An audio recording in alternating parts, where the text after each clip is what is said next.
I saw something bigger. It allowed me to expand my thinking and allowed me, and I'm a personal development guy. I will continue to pour into myself until the day I die. I want to offer the best version of myself to the world on a daily basis. So this was just at that stage of where I was at in my walk, my education. It was the next level, and I was very excited to participate and start learning, getting around people.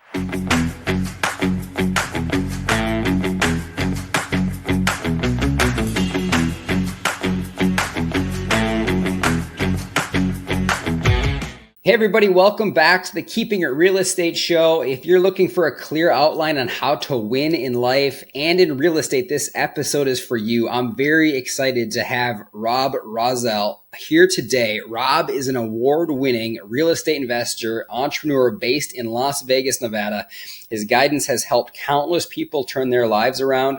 Through his faith, Rob went from a homeless drug addict to a successful real estate investor. He's here with us today to share his story. Rob, thanks for being here. Hey, thanks for having me, Dan. I'm excited to be here, man. Thank you.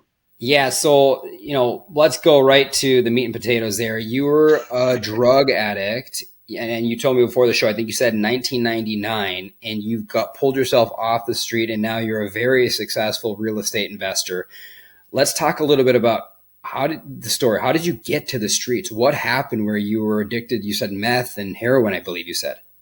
I was meth, and it wasn't heroin. It was actually crack cocaine. It would have been heroin eventually had I stayed out there, because I was pretty much a trash can for anything that came along back in those days. But the reality is, man, I just did not have the proper supervision, the proper role models, a male role model in my life to at least one. I shouldn't say that. Truth be told, there were male role models in my life that I just didn't take direction from. I look back, I wish that I had. It would have totally changed the trajectory of my life, but I didn't.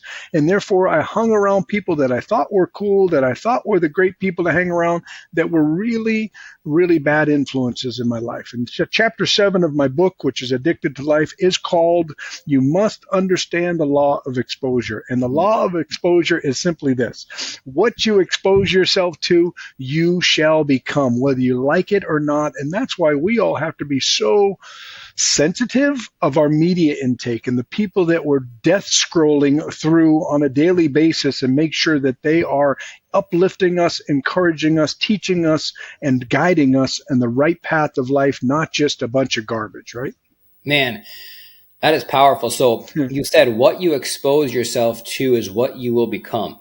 Yes, sir. And so when you were younger, you said there were people in your life that you wish you would have listened to, but you went down the path of folks you shouldn't have listened to.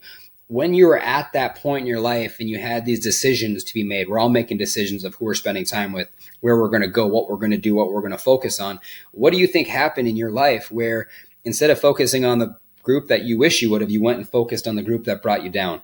I think it's just a matter of familiarity and what's easy, right? So though it was a lot easier for me to hang around with that crowd that were drinking Boone's Farm on the railroad tracks on a Friday night than it was the positive influences that I could have been chasing, right? I wasn't super great at sports. I could have been had I had the right coach, but I wasn't because I didn't. I didn't have a father that was investing in my skills at that point. My mom was, God bless her, she was a great provider, but because she was busy providing, she didn't really have the time and so I didn't have a whole lot of supervision. Let's just put it that way. So that free time was not a good place for me to be at that stage of my life. Got it. So in 1999. What changes? Maybe I'm just curious, what is it like to be on the side of the road, with crack, cocaine, meth? How do you view the world? What do you look at for the people who are driving by in their car? Do you look down on these people? Are you angry, or what were you like then? Every waking moment was spent either chasing the money to get drugs, or creating or committing some sort of a crime, because I was a petty thief back then. I was a fraudulent schemer. So trying to come up with the money to get the dope, getting the dope, doing the dope, finding a hotel room, all of that. So although I wasn't working, I was unemployable, quite frankly. I was working. I was working every single day. And matter of fact, my sponsor said to me, if you work just 10%, 10% as hard as you did on getting high on your recovery, then you will be sober. You will stay sober. And when you say you had a sponsor, what do you mean? A sponsor said if you work 10% as hard, on your job as you do on getting dope. What does that mean? No, let's back up. So, to answer your question, a sponsor in the world of recovery is your mentor. So basically, a sponsor, when you get into recovery, there's some things you need to do. And you know what? Quite frankly, if you do them, you're going to have success, right? If you just follow the path that's already been cleared. One of those is getting a mentor that already has a year of sobriety that can help you walk through the minefield of recovery. And he told me that if I would work at just 10% as hard as I did on my on getting high on my recovery, then I would stay sober. Yeah, and understood. I said, you know what? I can do that. Understood. I thought maybe your sponsor, it has to do with real estate, like I'm a co-sponsor. Right, Okay, right. I've got it. So your sponsor is someone who's a year of sobriety and is helping you get off of it. So in 1999, what did you do to get off? People ask me how I got sober. I'll be honest with you. The title of my next book is likely going to be Results Not Typical, right? Because there's a lot of people that go through and get recovered, right? Although I will say for those of your listeners that don't understand this, the success rate of people getting recovery from a secular rehab or trying it on their own is about 5%. It's a very sad statistic. People that go through a Christ-centered recovery, it's 80 to 85% recovery rate. I did not go through a Christ-centered recovery. I went through a secular 30-day rehab. But you know what? To answer your question, Dan, I was afraid I was going to die. I thought my heart was going to explode at any time. I thought I was going to go to prison at any time. I was on a 2-strike deal, and if I got one more strike, I was going to be in trouble, big trouble. So I sat in my new probation officer's office filling out an intake application that asked me about my job history, my work, my drug history, my domestic violence history, all those deep questions. And I had a decision to make. Was I going to lie like I had always done, or was I finally going to get real and fill this application out honestly and ask for some help? And I was done. Chapter 1 of my book is titled, You Got to Be Done. Until you are done, nobody can help you. And wow. I said to myself, I am done. I filled it out honestly, and God bless that woman. Her name was Jennifer Adams, and she asked me, "Are you ready for help? Because if you're not ready, I can't help you." And I told her, I am done. Wow. What's the title of your book? Addicted to Life. How I went from homeless to extraordinary success and happiness. Yeah. Addicted to life. So to life. You hit a point in your life where you said, I'm fed up, I'm done. Can you pinpoint what, I mean, you were scared of dying. I mean, so what's the difference between the folks that are on the street and they don't get to that point and they die versus someone like yourself who cares enough to say, I have to be done now. I'm making a decision. Any idea? Well, it's a great question, and it's a mystery that might never be solved, Dan. But the bottom line, no pun intended, is everybody's got to hit their bottom. Okay. And unfortunately, some people's elevator goes all the way down to death before. And we have a saying in the rooms of recovery: jails, institutions, or death, or recovery. Because if you don't get recovery, there's not a whole lot of elderly heroin addicts, right? Yeah. You're gonna die. Unbelievable. Yeah. Okay, so let's transition a little bit here. So now you are here in 2023. So you're 24 years later. You own 3,000 doors. You're a real estate investor. You're in escrow on a 233 unit deal, if I remember, in downtown Las Vegas, expected to close late this year. You and your wife are the sole owners of these deals. You raise capital. Give us a little information on how you go from there in 1999 and how you became and did what you're doing. Okay, so so just to address what you just said, we own property under just about every category. We do syndicate deals. We do joint venture partner with some other people. We do own a number of doors our own, and we're LP investors. We have a bucket. We invest in other good operators' deals as well.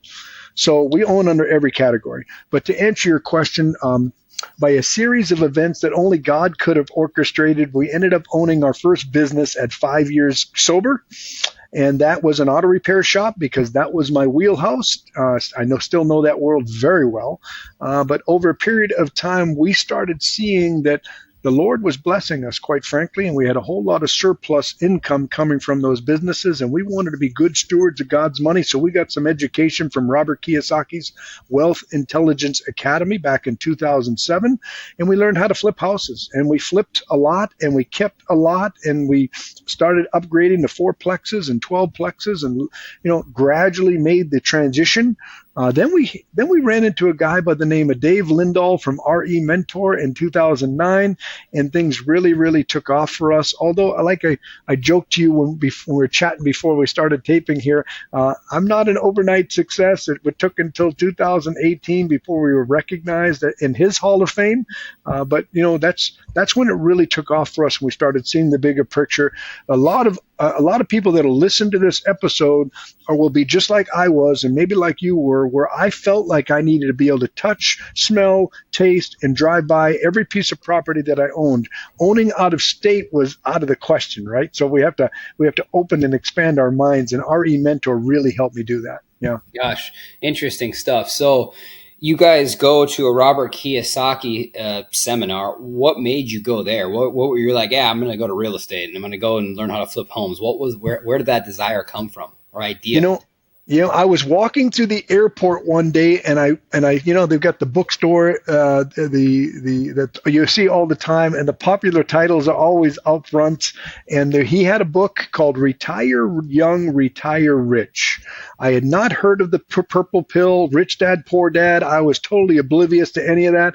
I just wanted to retire young, retire rich. I could relate to that, so I picked up that book, and I devoured that book in 4 days. Come to find out, at the back of the book, there's the series. This wasn't supposed to be the first one you read, Rich Dad, Poor Dad. It was, but it also had a web address that I could click onto. I found out about a free. We all know about the free 2-hour seminar, so we knew there'd be something to buy there. But we were really hungry for that education, and we spent $500 at that freebie, and that was the best $500 I've ever spent, which led to us spending a little bit more than $500 for that course. It was actually, full transparency, $27,000, and the best $27,000 I ever spent. It made me financially free. Yeah, that's so funny. I actually read that same book, Retire Young, Retire Rich, and I would say it was one of those books as well that really opened up my eyes and made me realize. So I had a snowboarding career prior to this, and after I read that book, I almost felt like my snowboarding career was a waste of time. And that's not totally true, because it was passion and it was fun and it was Right. It was good money. But it's you saw the red pill, blue pill of how the world works, and you realize what I was doing and how I'm behaving and the way I'm making money isn't going to really do that much for me over the long term. So that's an interesting story. So you end up going through a bunch of house flipping. Then you come across Dave Lindahl. What changed when you were at the house flipping? You were like, this isn't good enough, or what made you continue your education? I saw something bigger. It allowed me to expand my thinking, and allowed me, and I'm a personal development guy. I will continue to pour into myself until the day I die. I want to offer the best version of myself to the world on a daily basis. So this was just at that stage of where I was at in my walk, my education. It was the next level, and I was very excited to participate and start learning, getting around people. Yeah, got it. So Dave Lindahl, you start in 2009, and walk us through the process of 2009 to 2018, when you say you're finally inducted into his, what you called it, the Hall of Fame? Yeah. He calls it the Hall of Fame.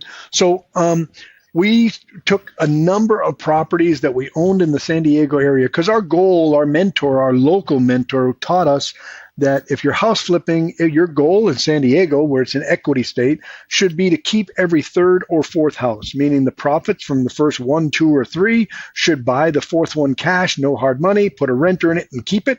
We did a bunch of that. So we had condos and single families and 4-plexes. And what happened from 2009 to 2018 was a whole lot of equity happened. And I sat down with my financial advisor, and this is a very important point, is to have somebody every now and then from the outside look on what you're doing, and maybe give you an outsider's perspective. Because what I didn't realize is we were very, very equity rich, but cash flow poor. And he pointed that out to me. He says, look, your cash flow is okay, But look, since these have appreciated, look at the values of them and what your return on equity was. And it was like 0.0000001, right? It was very low because these had appreciated so much, Dan. So we took and we packaged 2 and 3 houses together and we 1031 of them into large. An example, we took a 4-plex and a 12-plex and bought a 70-plex and half of a 96-plex with some partners. Yep. Cool. Yep, understood. So Yep. what was, I guess, let's talk a little bit about what were the biggest key takeaways you learned from Dave that helped you? Was it mindset, to be able to go in and own these larger apartments? What were the biggest takeaways from Dave's course?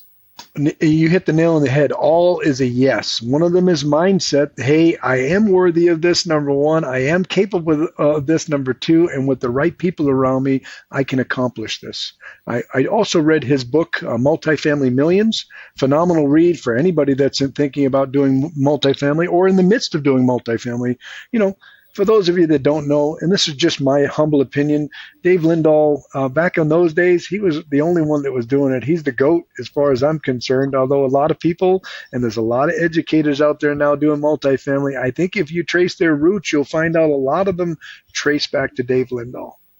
Got it. So you guys get to this point where you're 1031ing, you're looking for more cash flow, and you're selling assets and buying up into bigger assets. Is that correct? Correct. And Okay. also, some of those 1031s were into syndications. So we were partnering up with other people that we were learning from that were fellow students. They were actually sitting beside me in a lot of the classes that I took. And we hit it off, made great relationships. As you know, real estate is a team sport, man. You need to make a lot of relationships to be successful and expand your portfolio.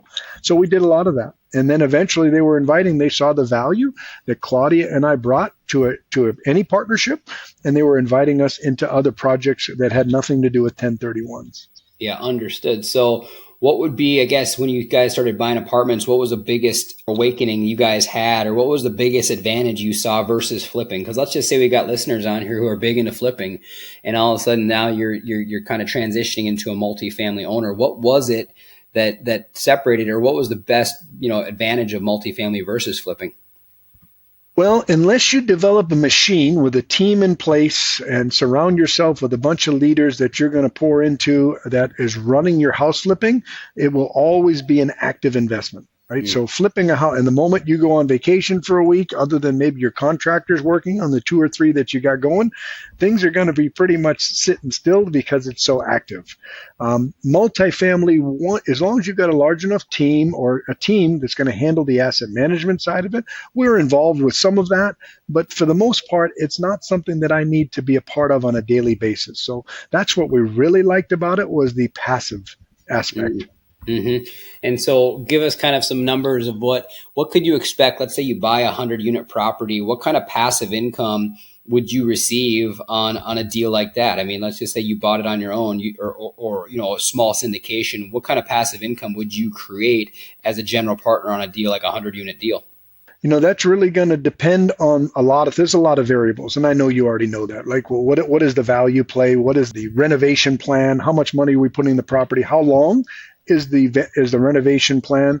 But there's no reason once you get that plane off the ground and up to cruising altitude, 30,000 feet, there's no reason why you shouldn't be making, as a GP, anywhere from $3,000 to $10,000 a month. Yeah, that's good. Yeah. So I guess let's go into some of the things you learned specifically from Dave. Like what were some of, if you could give 3 of the biggest lessons you learned from Dave, what would be, looking back, I don't know how much you work with Dave now, but what would, looking back, be the 3 biggest things you learned? Probably the biggest thing is not falling in love with the property. And we all know that real estate is a commodity. We don't want to fall in love with it. It's something that we just need to consider a business and run it as a business. But what I see a lot of, because there's a lot of, as you know, there's a lot of hours in underwriting a property. I mean, a lot of hours, right? Especially if it's done properly and analyzed. Once you think you have a deal, you're underwriting it, maybe even in different softwares, lots of time. So by the time people get to the end of that rainbow, if you will, a lot of times they're being a very kind to, and I have people bring me deals all the time that I basically it turns into a coaching session, Dan, where it's not a deal, and I have to break the news to them because they're being too kind to the property that they've got a lot of hours into. Be super pessimistic in the underwriting is the lesson that I'm getting at right now, especially in the times that we're in right now. We need home runs right now, not doubles. I mean, we get away with a double in 2015, 17, 19. A double can turn into a strikeout in 2023, whereas a home run could turn into a double if things don't go reasonably well. Things take longer than you think they're going to take. They take longer than your management company thinks they're going to take, and they cost more. So, I'll give you an extreme example. You probably see it too. People come think they're going to renovate 20 units a month. I'm going to be very extreme in my exaggeration. That's just not that's not a realistic expectation. If you live next door to the property, that might happen. If you were on site, that might happen. But that's not reality for, nobody cares as much as you and me. Owners, no one cares. Yeah, definitely. Okay, so that's one. You have any others that come to mind? I think making sure that you know who you're partnering with. I think that's very, very important. And remember that this is not a date. This is a marriage, man. It's going to be a 3, 5, 7, 10-year relationship. You better make sure that you play nice with those people and spend a lot of time with them in the upfront. Yep. I would second that, and I should have talked a little more about the underwriting. I couldn't agree more. When you're underwriting a deal these days, ladies and gentlemen, there's a lot of opportunity that is coming, and there's a lot of distressed assets that are coming, and you want to be sure to be partnering with folks that have been around for a little while. Right now, this is not the time to be entering on your own into multifamily. You want to be with a group that has a track record, that has a team in place, that has had successful turns of full cycle deals, and verifying their underwriting on their past deals have done well, so you can feel confident moving into another new deal with them. And then I would agree as well with making sure you know who you're partnering with, you know their net worth, you know their liquidity, you know what kind of people they get when things get tough. Because if things get tough, and then they're a different person than when things were all hunky dory in the beginning of the relationship. Right. Beginning of a relationship, everyone's happy, everyone's excited, new business, everyone's excited. It's how are you going to be when things get tough? And what kind of a person are you really? So I would second that point as well. How about a third? Anything else that comes to mind? Well, and just to piggyback on what you were just saying, when the ocean is smooth, the boat is going to be real easy to ride in. But once those waves become 15 feet tall, that's when you find out the true colors of your partners. And that's why you want to go as deep as you possibly can in the beginning. I think the third thing is to always double plus a little bit what you think the number of people and the amount that you need to raise. When it comes to raising money, if you need to raise $2 million, you better have $5 million worth of people that have told you that they want to come into your deals when you bring them a deal. Because people mean well, they want to encourage you, most of them anyways, but when you actually come to them and they say they want to participate, but when you actually come to them with a deal, you're going to find out who's really interested in investing. Yeah, I would agree with that too, especially right now. And, I find this a little bit interesting because you go back to 2019, 2020, 2021, and early 2022 when multifamily was peaking. It's clear. Multifamily peaked late 21, early 2022. It was the highest per door. It was the most aggressive debt and leverage with variable rate loans. And you had people who only could remember success. So all these investors were investing in 2021 and 2022, thinking about the successes of the past 5 years. The reality is that now you have investors who have gone through that, and they're in a lot of pain. The bridge debt that almost every syndication group was using is now either ballooning, or their payment has gone up so much that the investors that own the deal cannot distribute cash flow. And so you've got investors that are now looking at these deals, and these deals that you're coming to market now in 2020, late 2023, early 2024 have major price adjustments down because rates have gone up. And you've got a lot of people coming to the market and Rob, correct me if I'm wrong here about what you're seeing, but you've got a lot of people coming to the market and not a lot of people who can close. So now you've got deals and not much equity. So it allows the folks who've been around and know what they're doing to cherry pick the best locations and put in low leverage fixed debt. So it's a totally different time right now. And in order to raise equity in this market, Unfortunately, the folks who are diving into deals in 2021, in my opinion, should be looking at deals in 2024, but they're out because they feel the pain. So you've got this inverse relationship going on, just like Warren Buffett says, when there's blood in the streets, be greedy. When there is people being greedy, be fearful. And I think in 2021, 2022, most of us should have been a lot more fearful. I agree. And just in their defense, the people that you're talking about that are in trouble on their loans, that could have been any of us, quite frankly, because the market said that that was the right thing to do. The market's not always right. And for a long time, the market was right. But when it turned, people got caught with the water going out with their bathing suits not on. We're going to see a lot of that. No question about it. Yeah, with asset management, who does the asset management for you guys? Now, just to keep our investors on the same page, our listeners, if you are listening and you're saying, what's an asset manager? The asset manager is the person who is bringing the business plan that was created before purchase to real life with the property manager. So your property manager takes care of the day-to-day operations, maintenance, repair, collecting rents, occupancy, marketing, all of the day-to-day.